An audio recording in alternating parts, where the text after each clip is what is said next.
Buenas tardes, nosotros somos el grupo 8. Mi nombre es Emily Benítez y les vamos a hablar sobre el cubismo. El cubismo es un movimiento artístico del primer cuarto del siglo XX.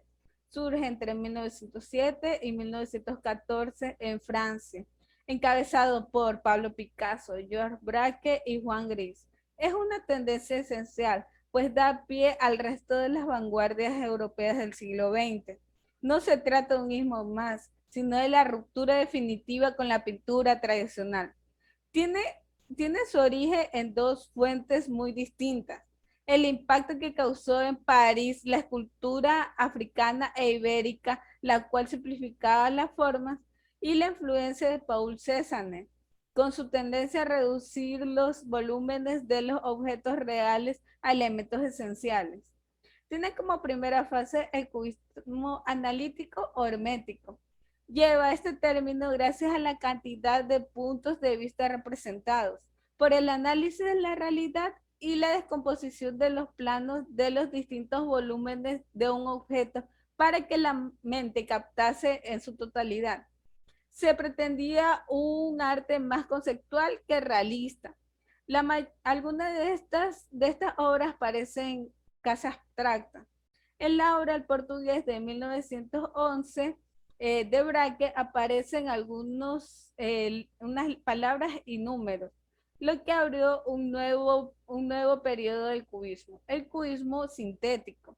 La letra es llamada a ser un elemento más estético, que expresa más allá del significado de la palabra. Toda una serie de nuevos recursos inexplorados que llevan a la tipografía de ser una disciplina meramente funcional a un elemento con mucha más carga de significado. El cubismo aprovechó las diferencias de texturas y de naturaleza de sus componentes y planteó una cuestión que siempre había sido inquietante: ¿qué era la realidad y qué una ilusión? La Primera Guerra Mundial puso fin a la fase más creadora del cubismo. Muchos de los pintores cubistas, al ser franceses, fueron llamados a la guerra. Y en la posguerra, solo Juan Gris siguió trabajando en un cubismo más o menos ortodoxo, aunque con un estilo más simple y austero, en el que los objetos se quedaron reducidos a su esencia geométrica. Buenas, mi nombre es Samantha Roden y voy a hablar acerca de los mayores exponentes del movimiento. Se podría decir que la tipografía empieza a ser utilizada en el cubismo durante su periodo sintético, ya que este mismo busca darle una nueva función a los números y letras. Y eso nos lleva a hablar de los mayores exponentes de este periodo, siendo el primero Georges Braque, pintor y escultor francés, quien es considerado junto a Pablo Picasso el creador del cubismo. Es difícil decir cuál de ellos fue el verdadero iniciador del periodo sintético, ya que su trabajo fue influenciado mutuamente. Sin embargo, sí podemos atribuirle a Braque la creación de la técnica pictórica papier-collé, un tipo de collage en el que los artistas hacen uso de piezas planas de papel pegado. Tiene esta técnica tiene una clara influencia de la técnica de collage de Picasso, pero se dice que Braque fue el primero en utilizarla. En su obra Frutero y Jarrón, que estamos viendo en este momento.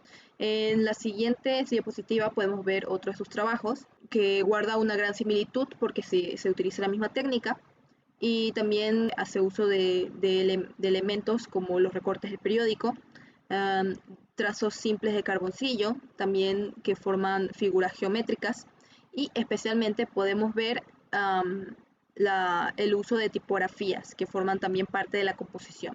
El siguiente exponente es Pablo Picasso, que es uno de los artistas más reconocidos del movimiento cubista y, como dije antes, uno de sus creadores. A Picasso se le atribuye el invento del collage, siendo su primera obra Naturaleza muerta sobre silla rejilla.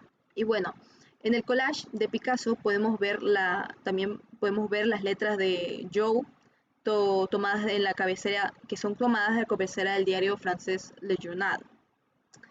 Este es un claro ejemplo de cómo la tipografía en el cubismo no fue afectada directamente como en otros movimientos, solo se cambia su función. Esta misma letra pasa a ser otro elemento pictórico de la composición, guardando su propio significado que va mucho más allá de la palabra, la cual ni siquiera necesita ser terminada para entender qué es lo que representa. Y esa es una de las principales características de la tipografía en este movimiento. En la siguiente diapositiva podemos ver otros ejemplos del trabajo de Picasso, en el que también se recalca el uso de la cabecera del periódico Le Journal, y también también de otras marcas diferentes, como podemos ver en la segunda imagen. Y también en el primer trabajo que estamos mostrando podemos ver que ya no hace uso del journal, pero igualmente el tipo de letra egipcia nos hace, y claro, también la imagen nos hace entender que se trata de un periódico. Y bueno, eso es todo por nuestra parte. Muchas gracias.